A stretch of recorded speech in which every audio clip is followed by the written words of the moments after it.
Assalamualaikum warahmatullahi wabarakatuh. Alhamdulillah wilujeng patepang dangu deui sareng Abah dina pidangan dongeng Sunda anu nyandap jejer carios Jawara Pantura bagian ka-3. Kumaha daramang dulur-dulur Abah sadayana. Alhamdulillah upami daramang sadaya namanya. Mudah-mudahan urang sadayana aya dina panangtayungan Allah Subhanahu wa ta'ala.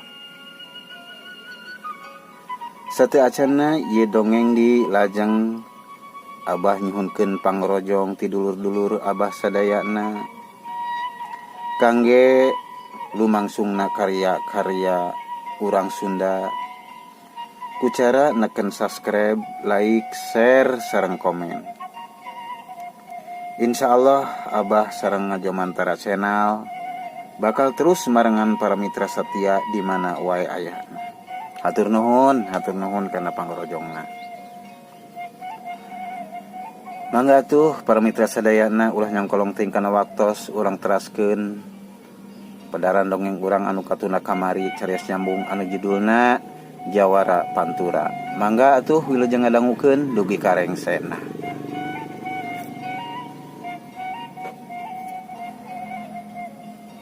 Juragan Sobali ragrag nangkarak teu daya.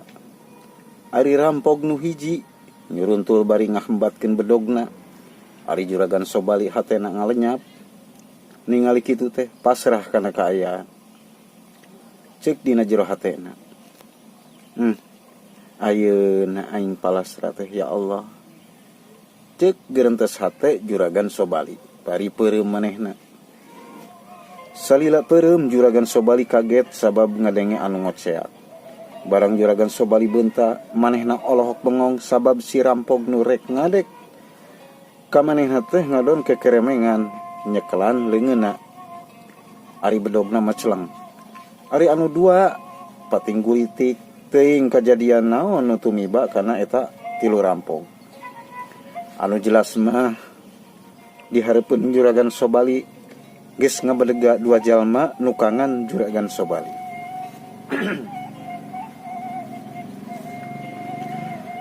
Ari rampog nu hiji muncereng ka jalma nu datang anyar. Bari jeung pipilueun kana urusanana. Haok nyentak. Setan sia. Sia. Pipilueun ka urusan aing rek sosoro kojor sia. Wawanianan sia. Nah teu nyaho sia ka aing. Cik eta rampog bari ngabatekan ramona. Ari jalma anu anyar datang nyerita kalayan tenang pokna. Yah, rek saha jalmana, rek saha ngaranna, dewek teu boga urusan. Urusan dewek mah hiji, si laing ampir maragatkeun nyawa jalma nu teu walakaya. Maka dewek moal ngantep ka jalma nu samana-mana jiga sia. Ayeuna sare kumaha? Ayo maju jeung dewek. Kitu jawaban jalma nu anyar datang. Ngadenge eta omongan cakakak eta rampok teh siri maning ngagak-gak.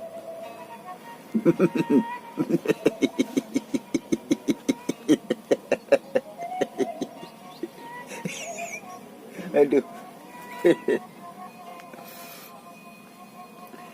Kumayu ieu aki-aki teu nyaho sia saha aing ah. Yeuh aing anu ngaran Ki Ganda Rajit. Jawara Bukit Hideung nu ngawasa Tetar Kidul. Cik eta rampog bari ngalieu ka anak buahna anu karak muniang harudak.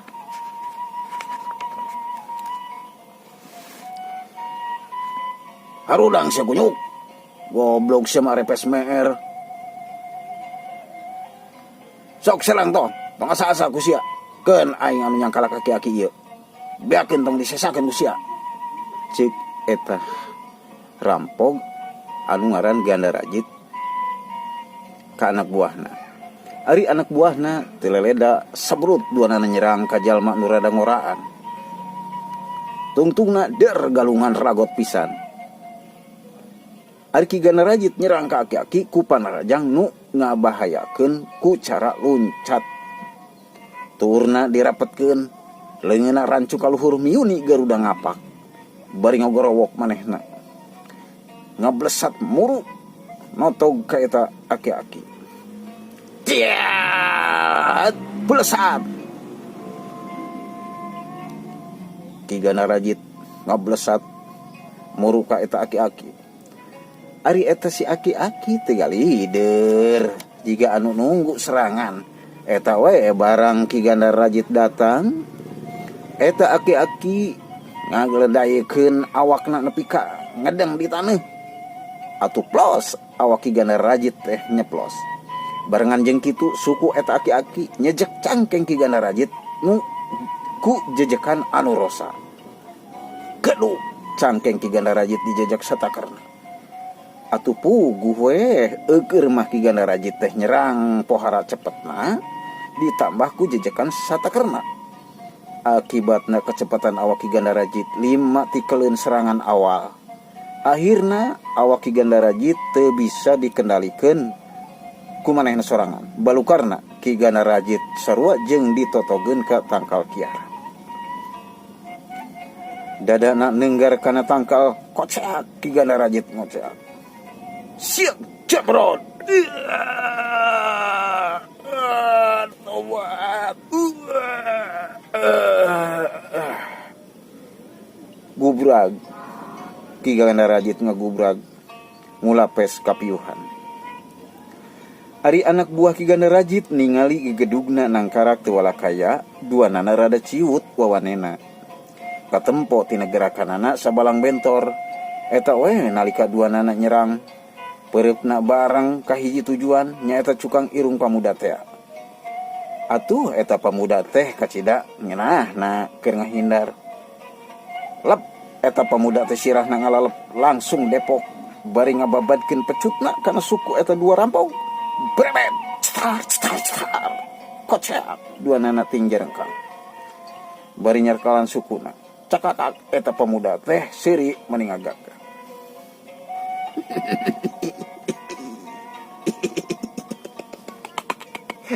Aduh lucu lucu si arengklek gitu ya kau ini tambahan deh ya tak ya tak cetak cik eta pemuda bari nyata ngebutkeun pecutna di luhureun sirah dua rampok atuh dua rampok teh kuat ampun aduh ampun Kang ampun abdi Kang ampun Kang ampun abdi kabawakeun ku Ki Gana Rajit Kang ampun. Cik dua rampok meninggal lengis. Ari eta pamuda nyerita ka dua rampok pokna. Alah sia mah seruana sia mah. Rasakeun ya. Cetar. Dua rampok dipecutan nepikeun ka gugurentelan duanana. Ningali kitu jalma nu rada kolotan ngagorowok nyaram meureunnan ka baturna. Menggeus doi cukup doi cukup geus doi geus cik eta jalma nu rada sepuh nyaram bari jeung nyebut ngaran Odoy. Si horeng si mana horeng eta anu duaan teh teu aya lian eta teh Abah Kusman jeung si Odoy. Reg si Odoy ngeureunnan pecutanana bari ngomong. Untung sia mah aing dicaram sih ku lancik aing. Lamun teu dicaram ku lancik aing bubuk sia ku aing dijendeeng sia lah ku aing. Tuh man sia make wani-wanianan sia ngarampok di lembur aing ya. Cik si Odoy bari ngalieu ka Abah Kusman. Nya Kang, kumahakeun Kang atuh da jalma ieu ya. Cik si Odoy teu manya ka Abah Kusman. Menggeus Doy tong dikukumaha lah. Temal Abah Kusman bari nyamperkeun ka eta dua rampok. Atuh eta dua rampok pating purungkut kasienan pok Abah Kusman nyarita. Kisila bawa tuh gegedug sia. Bejakeun ka gegedug sia tong coba-coba bebegal di lembur batu kayas. Lamun sia hayang salamet. Paham teu? Cek Abah Kusman. Ari dua rampok ngajawab bari ngeleper. Paham bah, paham. Mun kitu bawa tuh ke gedung maraneh. Mumpung dewek can robah pikiran. Ayo indit. Ayo. Cek Abah Kusman bari nunjuk kanu jauh. Ari dua rampok nembalan meh bareng pokna. Mangga kuniang dua nana hudang ceg. Dua nana nyekel awak ki ganda rajit tuluy di parayang mani tuturubun. Ngaso heula, ngaso.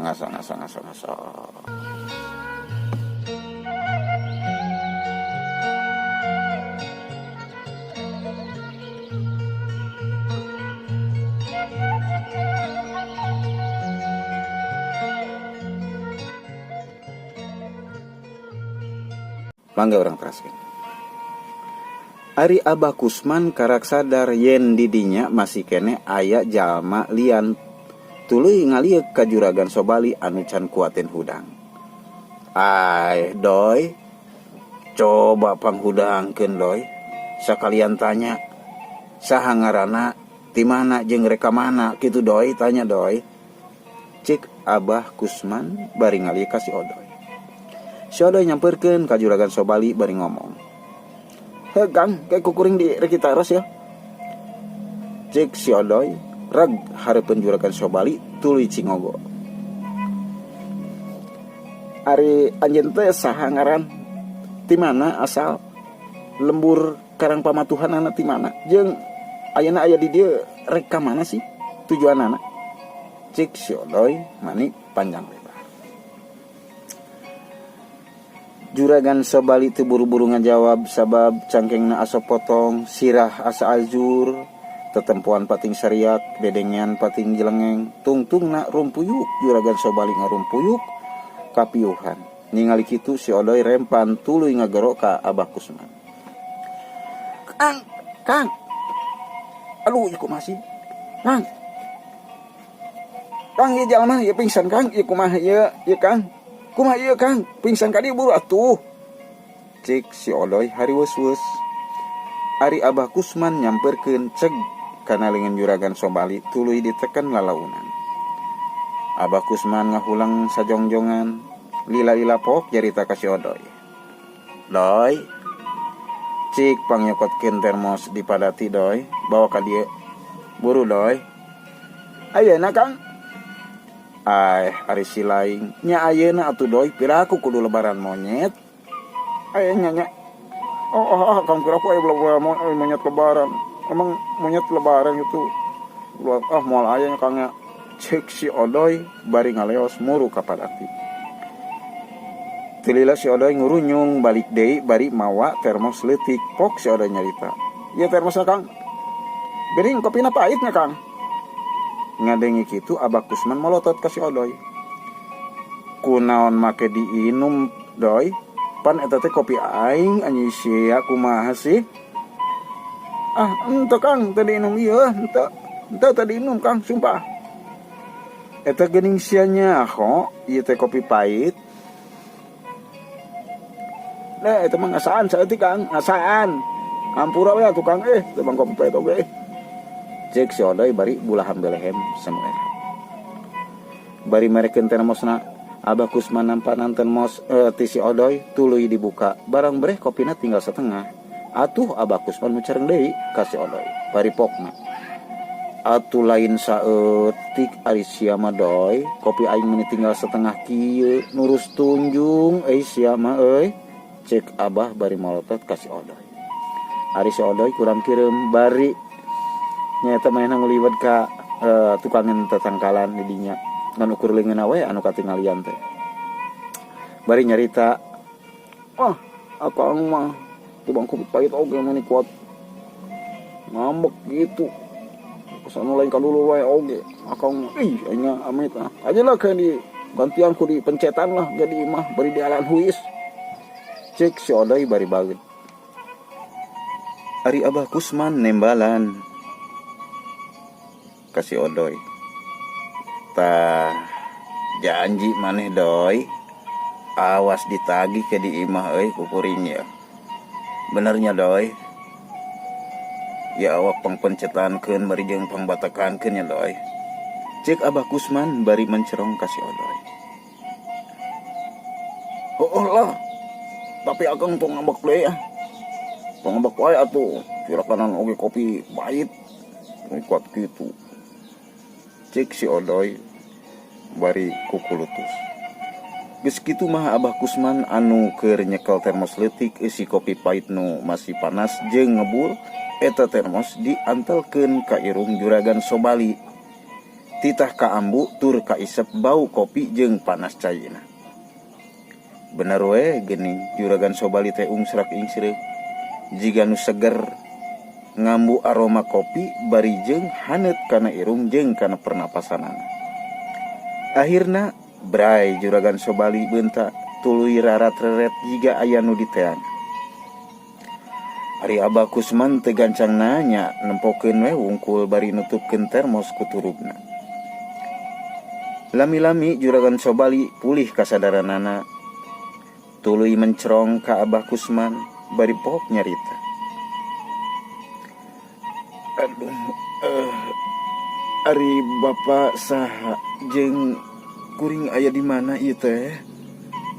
Kitu pananyana Juragan Sobali. Abah Kusman ngajawab, "Tah, alhamdulillah sadar maneh teh Jang. Syukur atuh ah. Ari ngaran kuring teh Kusman. Ngan sok dipanggil Abah Kusman. Tah ieu ngaranna Odoy, adik kuring ieu teh." Cek Abah Kusman bari nunjuk ka si Odoy. Ari Juragan Sobali anggut-anggutan tuluy nyarita deui. "Duh, nuhun Abah oge Kang Odoy. Aduh, abdi inget Abah sareng Kang Odoy nulungan abdi basa abdi bade ditandasa. Duh, nuhun Abah, nuhun." Saur Juragan Sobali manehna bari sakapeung muringis nahan ka nyerina. Juragan Sobali nubruk kana lahunan Abah Kusman. Tuluy ku Abah Kusman Juragan Sobali diudangkeun titah diuk. Sanggeus Juragan Sobali diuk, pok Abah Kusman malik nanya.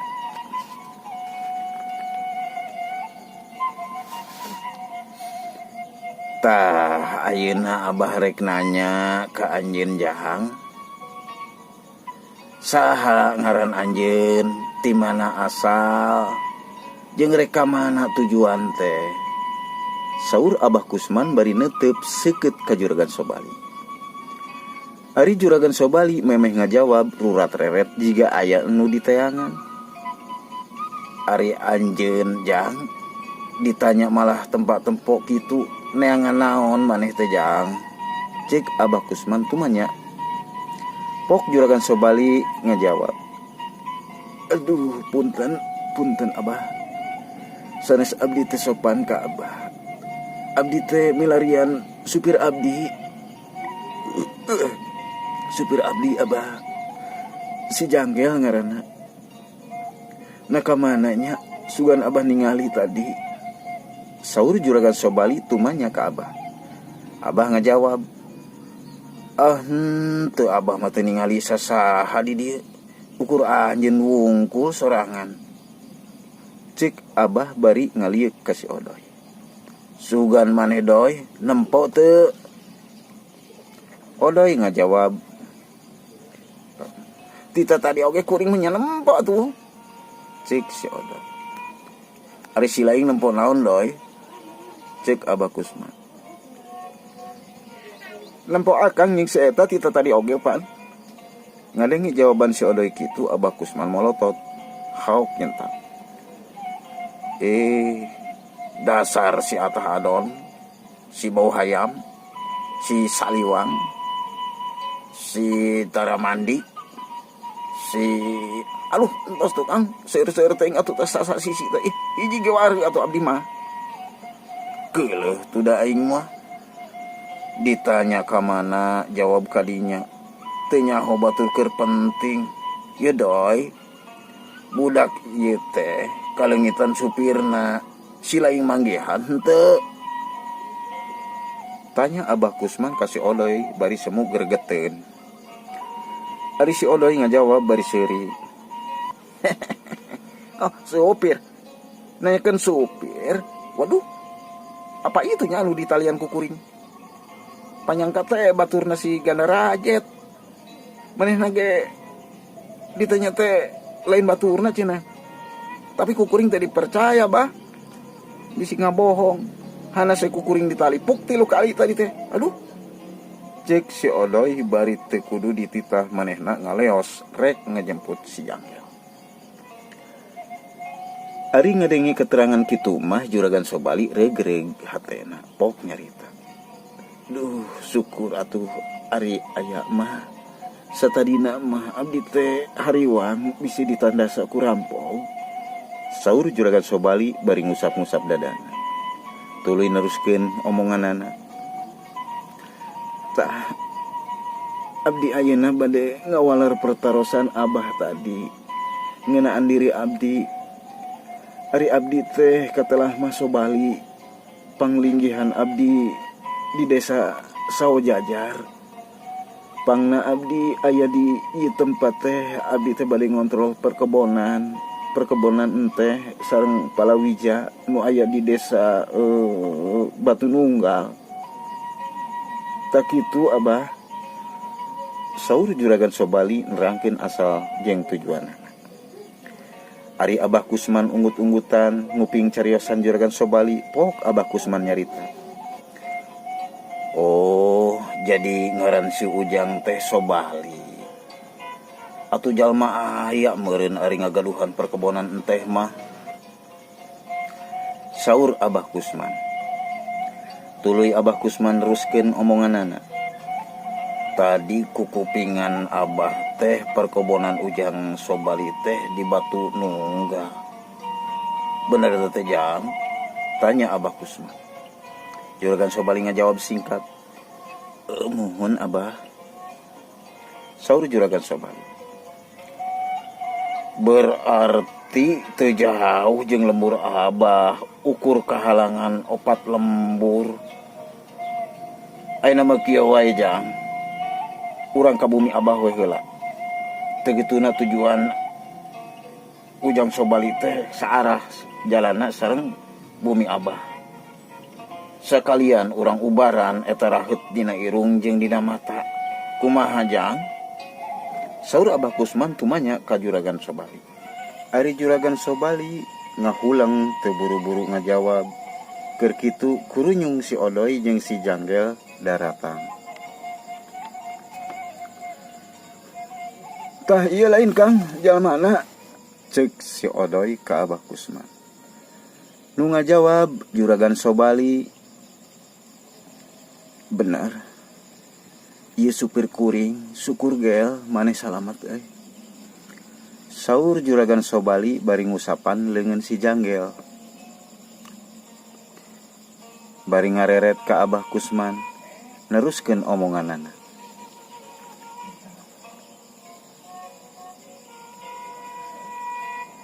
Punten ka Abah, abdi acan ngajawab ajakan Abah. Upami emang Abah teu kaabotan, saya atuh abdi ngiring ka bumi Abah sakantenan nyuhunkeun landong kangge si Janggel. Karunya meuni barengep kitu eta, duh rarayna. Saur Juragan Sobali, sabab dina pikirna manehna sorangan oge geus teu kuat ngarasakeun awak nu asa pasiksa. Abah Kusman ngarasa atoh sabab ajakanana teu ditolak. Heusu ukur ari kersa mah sabab eta anu dipenta. Hayu ayeuna mah urang ka bumi Abah. Cek Abah Kusman bari nguniang tuluy metakeun ka si Odoy. Doy, hayu urang balik deui ka imah. Panen lauk urang tunda heula. Urang tulungan heula. Ieu anu butuh ubar ieu. Cek Abah Kusman ka si Odoy. Ari Juragan Sobali ngajak ka Abah Kusman. Ari Abah mah sareng abdi weh kana mobil. Keun ari Kang Odoy mah sareng ieu si Janggel sangkan Kang Odoy aya baturna ngobrol di jalan. Nyaha dek kitu oge. Doy, ajak tah Jang Janggel. Akang rekana mobil sekalian nunjukkeun jalan. Tapi pangkasisikeun heula dahan kai tong halangan jalan kitu doy. Cik Abah nitah ka si Odoy. Ari si Odoy nyanggupan kana panitah akang. Dahan kai anu ngahalangan jalan digusur ka sisi jalan. Sanggeus kitu Abah Kusman sareng Juragan Sobali kana mobil. Juragan Sobali anu nyetiran, ari Abah Kusman diuk digigir panuduh jalan. Ari si Odoy jeung si Janggel naik padati nu ditarik ku sapi jaluna. Tapi kakarak oge kendaraan rek maraju ngadadak sapi jalu Abah Kusman malah motah jiga aya kasieun atuh si Odoy pahibut ngajinakeun sapi. Tapi sapi malah motah. Ningali kitu Abah Kusman turun tina mobil. Tapi kakarak cereut anak kolebat kalayang siet katingali aya makhluk di luhur kakalayangan. Ari Abah Kusman ningali kitu manehna taki-taki sabab Abah Kusman afaleun kana sapina mun nempok makhluk sakral teh pasti bakal motah atawa ngamuk. Ai makhluk naon deui nu bakal ngaganggu ka dewek teh euy? Turun sia, hareupan aing je, turun. Cik Abah Kusman bari ngaraut taneuh tuluy ditiup. Barengan jeung kitu ti luhur aya anu nyirorot hiji makhluk matana beureum beungeutna teu jelas nyerang ka Abah Kusman. Untungna Abah Kusman teh rikat manehna mendekeun awakna bari leungeunna. Bari leungeun katuhuna maledogeun taneuh nu geus diparancah. Siet, lep, wur. Koceak. Eta makhluk teh ngoceak tuluy ngaplesat ngawang-ngawang tungtungna. Waktosna para mitra sadayana. Cag atuh urang tunda heula dugi ka dieu dongeng enteng terus nyambung anu judulna Jawara Pantura dicekapkeun dugi ka dieu heula. Insyaallah urang patepang deui di gelombang sareng waktos anu sami. Kugituna Abah pamit ka sadayana wilujeng kantun permios.